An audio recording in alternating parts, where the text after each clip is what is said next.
Welcome back, War Room fans. Okay, we don't have a game this weekend, so I figure this weekend we're going to do some strategy sessions. For all the guys who've been following my video series so far, when I did the one-turn delay video, I was commenting at the end of the game that I don't think we're using the air units right. I think there's a level to them that we're not seeing, or that we're approaching it in a certain way that I think is wrong. At least I have. So I've played 2 games now. I've been thinking about it. I've done some other games prior to the videos that I made. And then I've been hearing some conversations on Board Game Geek, things I want to get in on. A lot of guys, I think, are knee-jerk reacting to the power of air units. I think they are powerful, but they do have limitations. But we're going to do, I think, maybe 2 videos on this. This first one is kind of like some of my first one, a lay of the land. Let's just see how the game starts. And once again, we're only talking about Europe. Trust me, guys, we will get to the Pacific map at some point. But this is the easiest way to discuss this conversation. So these are basically the starting troops when it comes to just air units. The 11th actually is over here, but I have it in camera because it's going to come in. But basically how the game starts is Britain has 3 fighters and a bomber. US has a fighter and a bomber sitting here in B1. Okay? On the second turn, they're going to be able to bring in 2 fighters and a bomber. Germany, well, let's stick with the Allies. So up here we got 2 fighters, 2 fighters, 2 fighters, and a bomber. So the Allies, as a combined force, has 6 fighters and a bomber on the Russian front, and they have 4 fighters and a bomber on the Western front. One of the things I've found playing, because the first 2 games that you saw my videos is I played Germany in those games. And I've come to the conclusion that Germany is truly a 2-front country. I don't have any of the ground units out, but how Germany plays is these units that start out on the Eastern Front over, those are the units dedicated going against Russia. The French basically just stay there. They're the bulwark against over here an invasion. Now, Greater Germany and Norway, the land troops, you can kind of go both ways with them depending on how the game is flowing, okay? It's the same with the air units.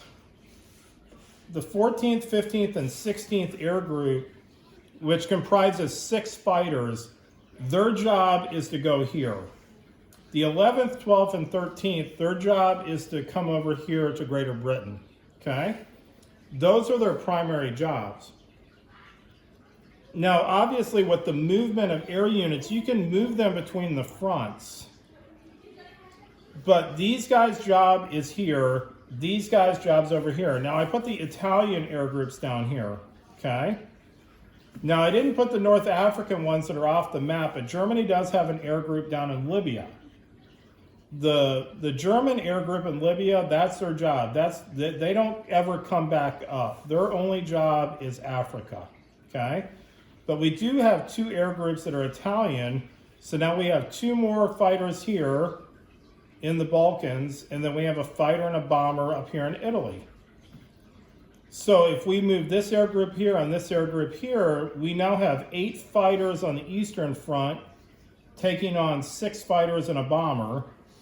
And then if we move this air group up, we now have 7 fighters and 4 bombers going against Britain, okay?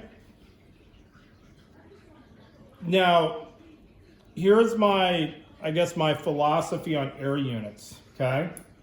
A lot of the discussion is these air units are very strong against ground units, that we're having issues where guys are talking about, well, I think it's not right that 4 fighters can come in and strafe ground units for 12 attack value. And I will admit that's very strong, and we'll talk about that. But I want to talk about the bigger concept in this game. That, at least the bigger concept in my opinion, air units' job is to kill these air units.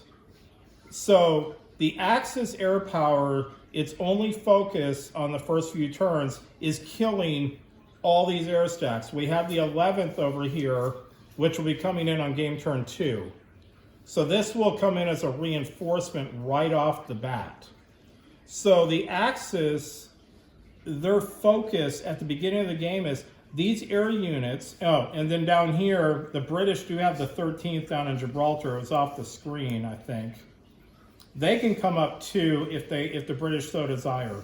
Although the 13th Air Group for Britain is an interesting air group because you might want to send them over to Egypt to reinforce North Africa. So we don't really know. It depends on each game. It's game dependent. Sometimes the British will bring it up to UK, sometimes they'll bring it over to Egypt, and sometimes they'll just leave them in Gibraltar to defend Gibraltar because we're not going to bring down land units. Okay? So the basic premise I'm laying out is, at the beginning of the game, your air units need to be focused on killing their air units. Okay? Now, there's a couple ways of doing this. Now, I didn't put up the fleets, but when the game starts, Germany's presented with a very interesting situation. They have a fleet here and they have a fleet here. So they have 3 targets. They can go after fleets or they can go after Greater Britain. Okay? In my first 2 games when I played Germany, I sent in the 11th, the 12th, and the 13th all into Greater Germany. So right off the bat, we have a 1 fighter advantage and we have 3 strat bombers. Okay? That's an advantageous attack in air because we get black dice and we get white dice. So in order to hit these greens, we have a 25% chance of hitting greens. Okay, since we have 6 fighters, we have 18 combat dice. So realistically, you can expect to kill 2 of these fighters. Maybe if you get lucky, you could kill 3. So right off the bat, you're going to kill at least the American fighter group and maybe 1 or 2 of the British. Now, notice they also have bombers in these stacks, okay? One of the things about this game is you cannot deny combat. So if I bring in these 3 groups, the bombers also have to come up. So I'm also getting to shoot at their bombers. And you might get lucky and kill a bomber. If you kill a bomber, you can kill off the 14th Air Group right off the bat, okay? Now, realistically, they're going to get 2 shots back on you. You're going to lose 2 fighters. But when it's all said and done, you're going to get some strat bombing in. And let's say you do lose 2 fighters, but let's say you take out 2 fighters and a bomber of theirs. So the American 14th is gone. The 11th is down to 2 fighters and we'll say a bomber. And we'll say the 12th is down to just a bomber. Okay? So when you come back in on the second turn, you could bring up, let's say, the 11th Air Group up in here. So now you've replaced a fighter. Now you have an extra bomber. So now you got 4 bombers and you've got 5 fighters going against 2 fighters. And let's say the 11th comes in. Okay? Now you have 5 fighters against their 4, so you're back in the exact same situation you were when the war started. Once again, Germany's at an advantage taking out these air units. Air units need to focus in the early part of the game eliminating the other guy's air units. Because if you don't focus on killing their air units, so let's just say Germany does this on the opening turn. They elect not to go at Greater Britain, okay? In fact, they're even going to let their navy survive. And you bring your planes over here in whatever fashion you so desire. So all these air groups, we're doing the Russian push. I'm bringing all the air groups in over here. What's inevitably going to happen is these air groups are going to find their way up here. The 11th is going to come across, and it's going to find its way up here. So you're going to force the Allies to start sending all their air power over there. I guess that's fine if that's how you want to fight the war. But if you keep these guys here, you force these guys to stay over here. They can't just abandon Greater Britain, because their job is to defend here, defend the Navy, defend it from air aggression. You know, Germany does have a Navy, which I'll do a video on that, about the navies, because I think we're missing that boat too, literally. So if you don't threaten United Kingdom with the 11th, 12th, and 13th, these guys are going to end up in Russia. Okay, that's how it's going to be. And then the United States is going to come from over here, and since you're not threatening down here, they're just going to start shuttling air, whatever they're building over here, they're just going to start shuttling it all through. So you're basically, as the German player, you're making the game just completely Russian front centric, which I think is bad in war room. You need the Western allies to have to defend the West.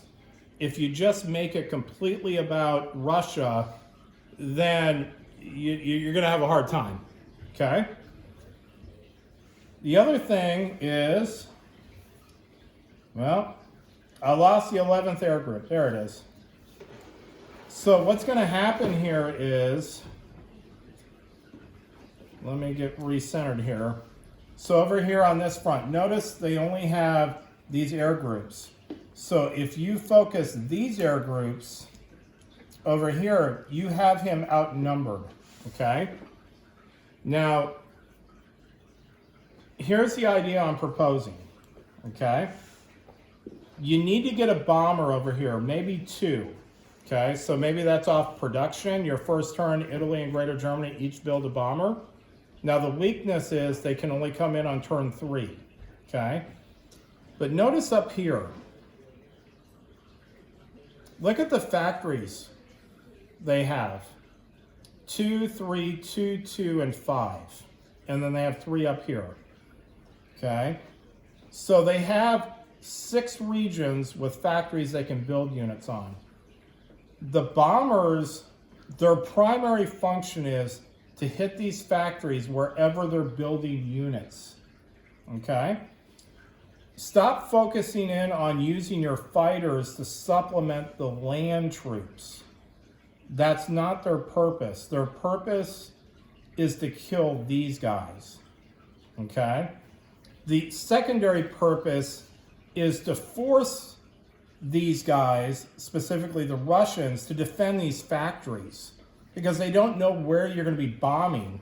So let's say on the opening turn, you did forego the UK thing. Let's say you bring the 12th and the 13th over. Heck, let's say you even bring up the 11th. Okay? And you just leave the 11th back here in France to kind of threaten them a little bit, to give them some pause. Now you have 3 bombers. Okay? So we know the front's going to be stacked with land troops. We know this. Okay? So there's 2 ways to look at this. There's a guessing game involved here. If you're going to push into, let's say you're going to make a big push in Leningrad, do you want to put your air units in there to supplement the attack? Maybe. Okay? I propose, though, that on your reorganization, you form up bomber stacks. So you reorganize the 12th and the 13th, and you make like a single fighter stack, and you make a bomber stack. So you got 2 bombers, and you got 4 fighters in this stack. And then over here, the 11th reorganizes, and so the 12th Battalion has 3 fighters, and the 11th has 1 bomber, okay? So your fighters, so right here, we have 5 fighter stacks, and we have 2 bomber stacks going up against 3 air stacks, okay? The Germans and Italians have a lot of flexibility because now that you separated their air groups, these bombers, they never go into land combat. Their purpose is once after the opening turn, you're going to have a scenario where, well, Russia's building some guys in Moscow, and we'll say they're building some guys in Leningrad, okay? These bombers go in to these territories. They're trying to kill the reinforcements. That's their job, kill the reinforcements, because in land combat, as we have discussed before, the reinforcements are extremely important in this game because especially on the Russian front, but on all fronts, most battles are going to be a contested battle. So it comes down to who can funnel more reinforcements in. So if you're killing Russian reinforcements, well, you might catch the Russians off guard. Let's say let's just say they attack Belarus. They come in, they go, we're going to do a Belarus attack, and we need these fighters in here, okay, to help out. Well, if they send in all their fighters, well, these guys are uncontested unless they have artillery stacks in there, but they're going to get minimal, at the beginning of the game, they're going to get minimal anti-aircraft against you, so they're most likely not going to hit you. So that leaves you with the opportunity. Now you have 5 fighters, fighter wings, okay? You could even consolidate these guys up into a big stack. So you got a 6 stack here, you got a 3 stack here, and a 4 stack here. Well, on your orders, you could say, well, I know he's going into Belarus, so you could send up your 6 guys, but they all go anti-air. Their purpose is to kill these guys.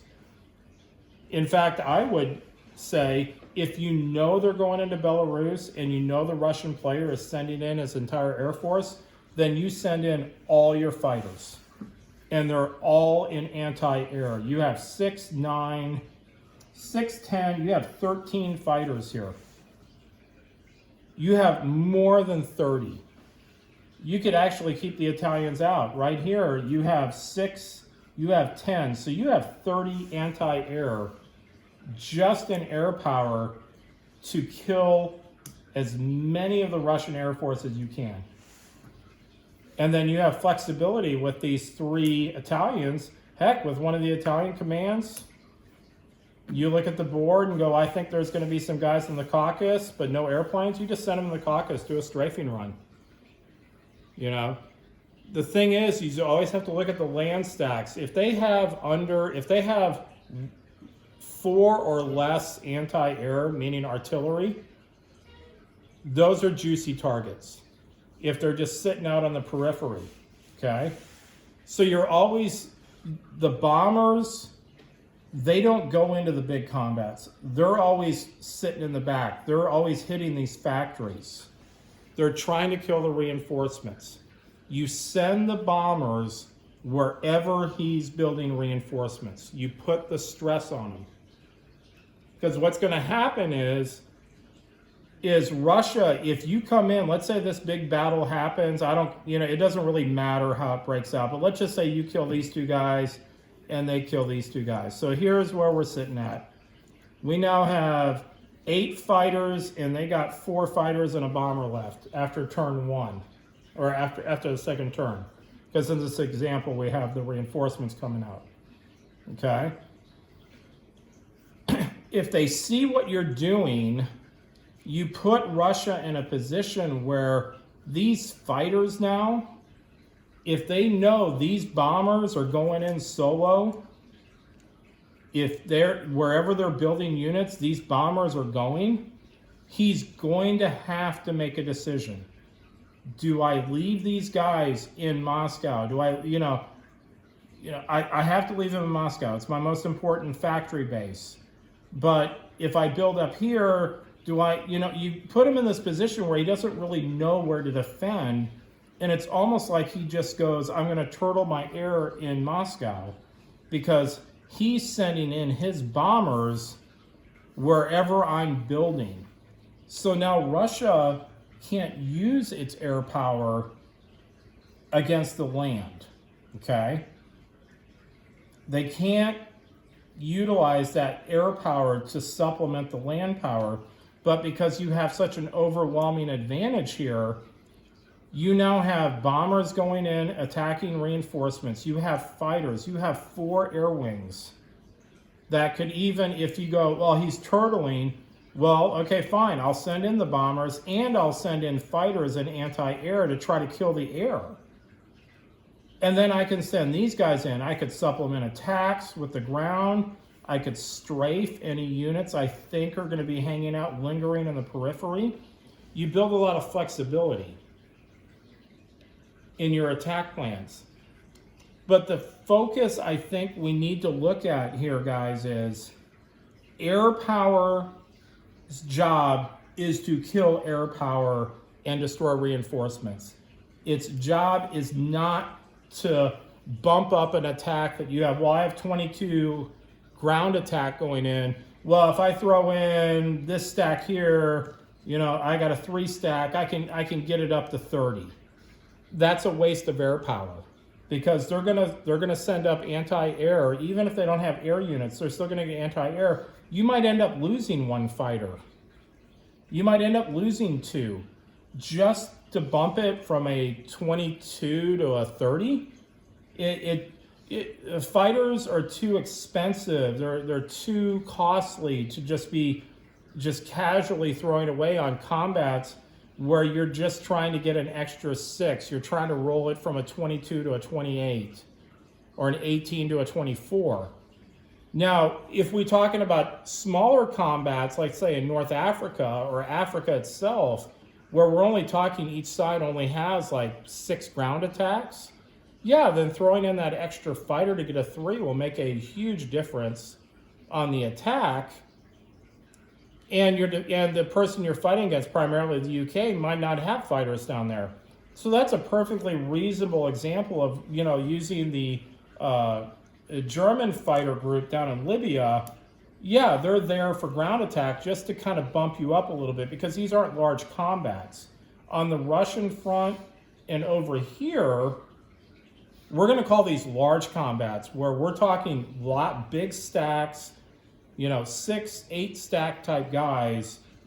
And when you get in that dynamic of the land combat, where we're talking one side gets to roll 24, the other side gets to roll 28, throwing in air power doesn't really give you that much of an advantage in the ground combat. In the big picture, you're just putting your air units at risk. And if they get shot down, just to get an extra 5 dice on the combat to roll it to 30, I think that's a misutilization of your air power, because it's not giving you that big of an advantage. Now, if you come at it from the Russian perspective, okay, and let's just say they are bringing all these air groups over there. Well, these air groups, then their job is maybe you form them up into one big stack, maybe separate your bomber out, and then you guess where Germany's going, okay? If you guess right, and they send in all their air power, large contingent into, let's say, Leningrad, and you guess right, and you send your air units in there on anti-air, maybe you can start whittling down these air groups. Because it's not like they got nothing. They got 6 fighters, so they got 18 anti-air. Because the way the Russian front is, you're going to have normally anywhere from 3 to 6 artillery. So you can get to 30 anti-air real easy with the Russians, whittling down these fighters, keep killing these fighters off from Russia. But you got to be really careful when you're Russia, because if the German player watches this video and goes, man, Payne State really knows what he's talking about when it comes to these strat bombers, that their function is not ground support, but to start killing reinforcements, you know, wherever they're building them, then the Russian player almost has to just say, my air units are only designed to defend factories, defend my units being built, okay? Now, one way to combat air power, if they're doing that, is obviously build in places where not only do you have air units, but you have a lot of artillery. You know, like Bryansk is a good spot. You can only build 2 guys, but you get 6 artillery in there with, let's say, 4 planes. 6 artillery is 12. 4 planes is 12. That's 24. And let's say you have 4 tanks. That's 28 anti-air.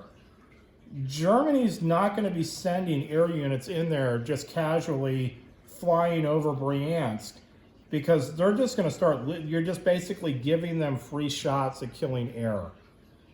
You really want to fight an air battle on your own terms. You want them coming in where you have the advantage and they don't, okay? One of the things also, when we talk about these factories, okay? Anybody who's watched my 2 original games I put up, in the second game, we destroyed all the factories in Great Britain, 8 of them. It took us 4 turns, okay? Look here. They've got 5 here and 2 here. That's 7.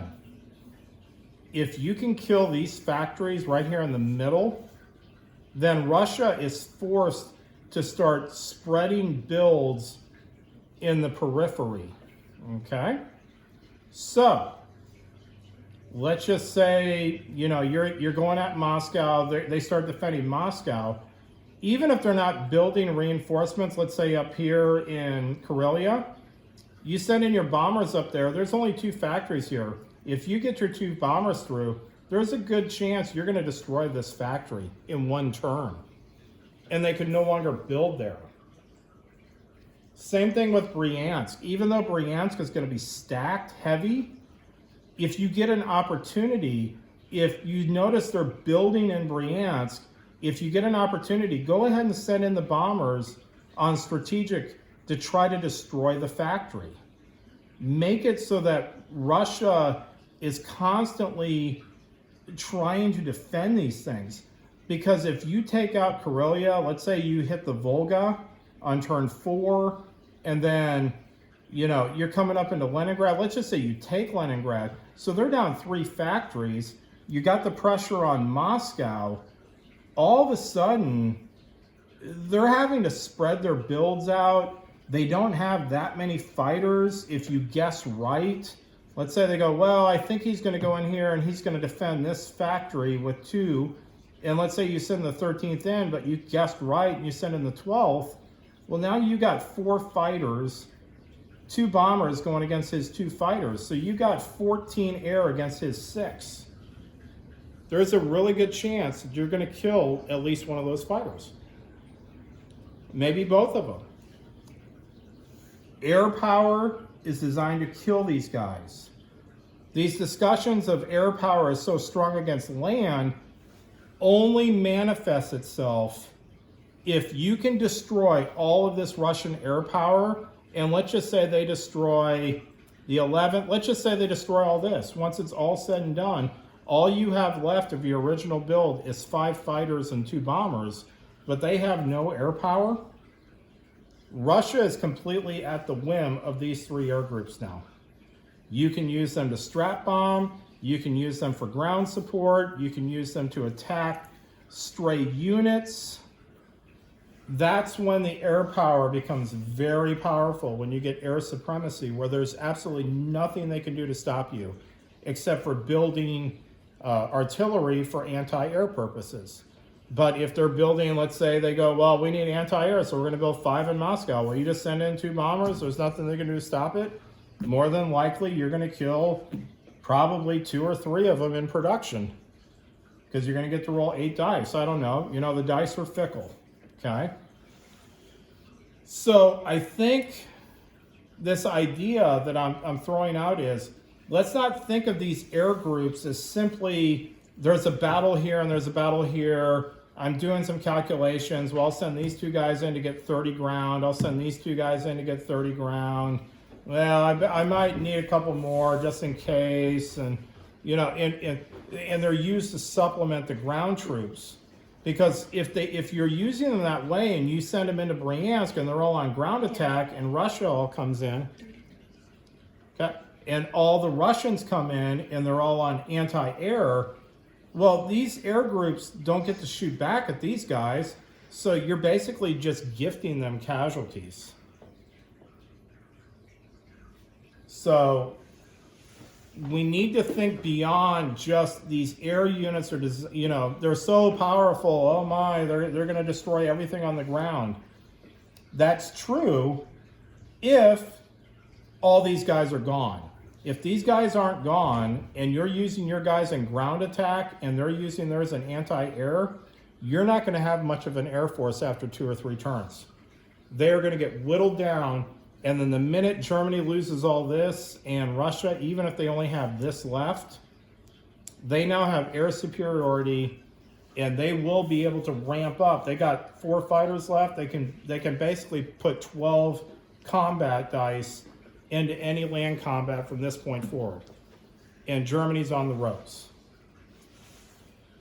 So I want you guys to think about that the air unit's purpose is to kill these air units. That's their purpose. And when the game starts out, the Axis have a decided advantage. They have the advantage in the air. Leverage that advantage. Go after the Allied air units. Use your air power to go after their fighters and kill them. Because if you kill their fighters, it makes the ground combat so much easier for the Axis. If you're the Allied player, you have to use these fighters very judiciously. You just don't want to throw them into combats where the Axis are getting free shots at them and taking them out. Okay? So let's think about this idea, and then we're going to have another discussion here about Moffett Field's Battle of Bryansk. I was watching that video again a couple times, and I think there's some things to glean out of that when it comes to the air power. So we'll be back for another strategy session.